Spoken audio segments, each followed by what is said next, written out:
हाय, good morning. मेरा नाम विमलेश है और मैं अभी पटना में स्ट्रक्चर स्टील में जॉब करता हूँ।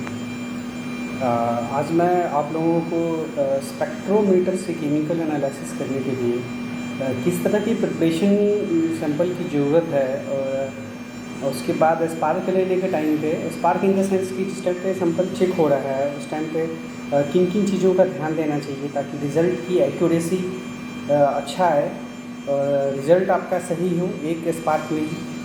और सॉफ्टवेयर भी दिखाऊंगा आपको। मेटल पावर का स्पेक्ट्रो है अभी मेरे पास। तो शुरू करते हैं। तो आप देख सकते हैं मेरे पास ये सैंपल चेक होने के लिए आ गया है। सैंपल मैंने तैयार करवाया है। जो बिलेट आया है मेरे पास वो बिलेट का साइज़ है 100 × 100 mm, 4 इंची का बिलेट है। उसमें से मैंने ये कॉर्नर से एक इतना छोटा छोटा टुकड़ा कटवाया है और इसको ग्राइंड करके हमने आपको ग्राइंड भी करते हुए दिखाएंगे। अभी जाऊंगा मैं ग्राइंडिंग मशीन के पास तो वहाँ पे ग्राइंड करके भी दिखाऊंगा। इस तरह से मेरे पास ग्राइंड होके सैंपल आया है। ये पॉलिश पेपर पे ग्राइंड होता है और इसका पेपर नंबर है 62 इस तरह से। और मैंने जिसमें से कटा है यहाँ पे सीरियल नंबर डाल दिया गया है। Serial number 1 2 3 4। आप चाहे तो हीट नंबर लिख सकते हैं पर मुझे ज़रूरत नहीं है, इसीलिए हम लोगों ने सीरियल नंबर ही डाला है। और इसके बाद आप सीधा आ जाइए कंप्यूटर के डिस्प्ले पे जहाँ पे ये सॉफ्टवेयर है स्पेक्ट्रो का सॉफ्टवेयर है द एनालिसिस्ट। इसको डबल क्लिक करेंगे।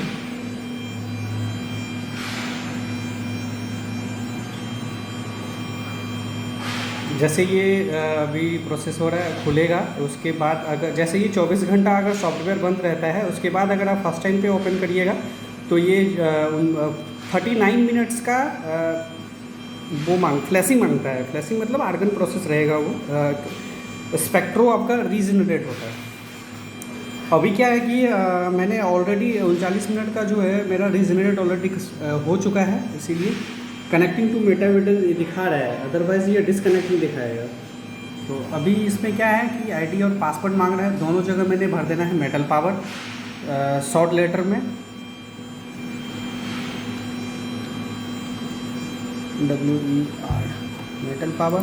पासवर्ड में भी मैंने सेम चीज़ भर देना है METALPOWER मेटल पावर। ओके कर दीजिए। तो जस्ट इस तरह से आपको दिखेगा डिस्प्ले के ऊपर। उसके बाद आपने सेलेक्ट मैट्रिक्स, यहाँ पे बहुत सारे ऑप्शन आ रहे हैं। ये आर्गन सेवर ऑन ऑलरेडी हो जाता है। आर्गन सेवर AC आप चाहे तो कर सकते हैं, अदरवाइज़ ये ऑफ ही रहने दीजिए।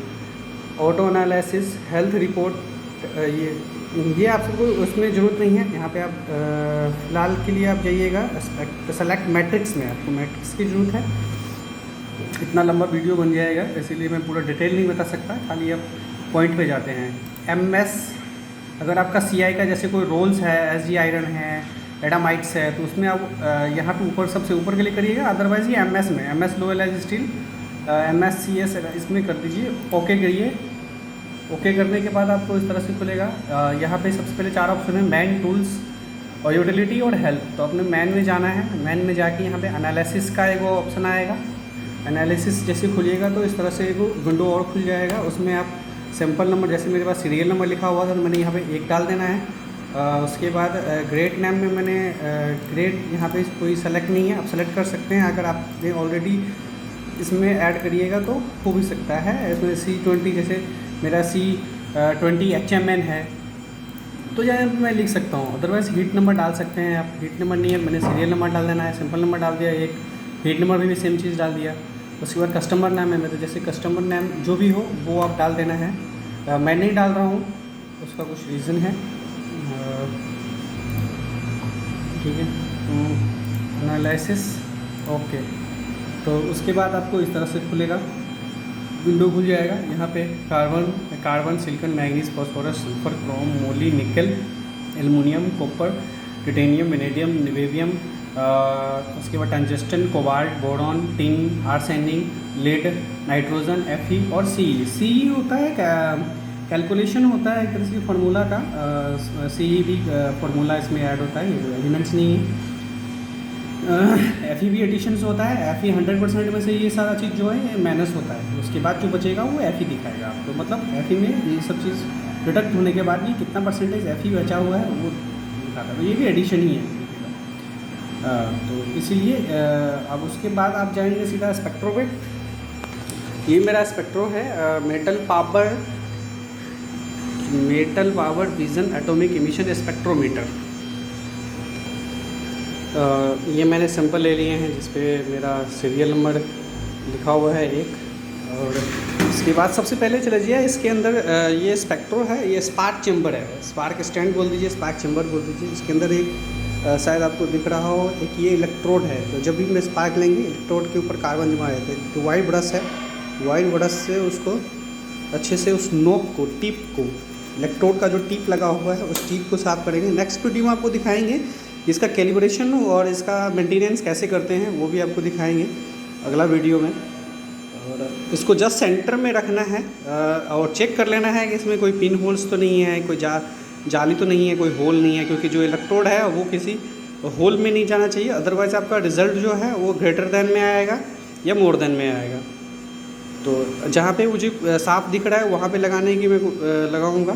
तो इसको आप हमेशा वहीं पे लगाइए। आइडिया से पता लग जाता है कि होल 14 mm का है इसका डाया, उस हिसाब से आपके सेंटर में कहाँ आएगा।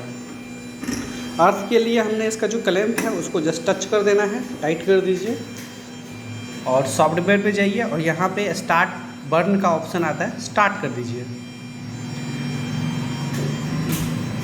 विद इन 30 सेकेंड्स के अंदर आपके जो रिज़ल्ट है इस लोहे के विलेट के सैंपल का, वो आपको डिस्प्ले हो जाएगा कि उसमें क्या क्या कंपोजिशन है और कितना कितना परसेंटेज में आ रहा है। उसमें सारे कंपोजिशन आपको दिखाएंगे यहाँ से लेके यहाँ तक।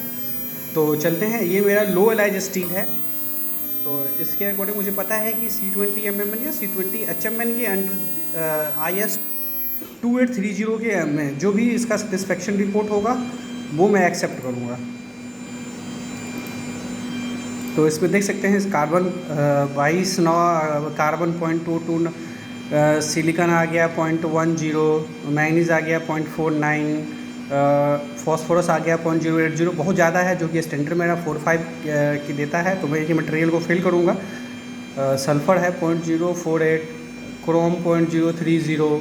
इस तरह से जितने भी एलिमेंट्स हैं वो सारे आपके पास शो हो गए हैं और आपने जो भी आपका स्टैंडर्ड है, जो भी आपने ग्रेड बनाना है उसके हिसाब से आप इसको जस्टिफाई कर सकते हैं कि एक्सेप्टेबल है, अदरवाइज़ रिजेक्ट कर दीजिए। तो ये यहाँ तक आपको मैंने बता दिया कि स्पार्क और रिज़ल्ट कैसे आते हैं। अगर ये रिज़ल्ट में अगर कोई पिन होल्स आया होता सैंपल में या फिर कोई होल होता तो ये फिर या तो रेड कलर में कोई रिपोर्ट रहता है या फिर माइनस में होता है। दूसरा, अगर आपको लगता है कि, तो देख सकते हैं मेरा दोनों सैंपल है, दोनों सैंपल के स्पार्क मैंने ले लिए। अगर इसी को आपको इसमें सबसे पहले स्पार्क का सैंपल लेने से पहले एक बार स्टैंडर्ड ज़रूर चेक कर लीजिए, जो प्राइमरी स्टैंडर्ड आते हैं स्पेक्ट्रो के ही। और उसमें यही चीज़ का अगर मुझे रिपोर्ट लेना है तो फिर या प्रिंट या रिव्यू भी कर सकते हैं। तो प्रिंट दीजिएगा तो प्रिंट आ जाएगा, अदरवाइज़ रिव्यू रिपोर्ट करिएगा तो आप एक्सेल में भी ले सकते हैं, PDF भी बना सकते हैं इसको। इसमें कई सारे ऑप्शन हैं जो शायद अदर स्पेक्ट्रो में शायद आता है कि नहीं आता है पता नहीं। उसके बाद आप अगर स्टैंडर्ड में कोई इशू आता है या फिर रिपोर्ट आपको लगता है सही नहीं है, स्टैंडर्ड चेक करिए, स्टैंडर्ड को फिर स्टैंडर्डाइजेशन यहाँ से कर सकते हैं। बाकी नेक्स्ट वीडियो में बताऊँगा मैं आपको कि स्टैंडर्डाइजेशन भी कैसे करते हैं, वो आपको स्टैंडर्ड लगा के दिखाऊँगा। आज के लिए बस इतना ही।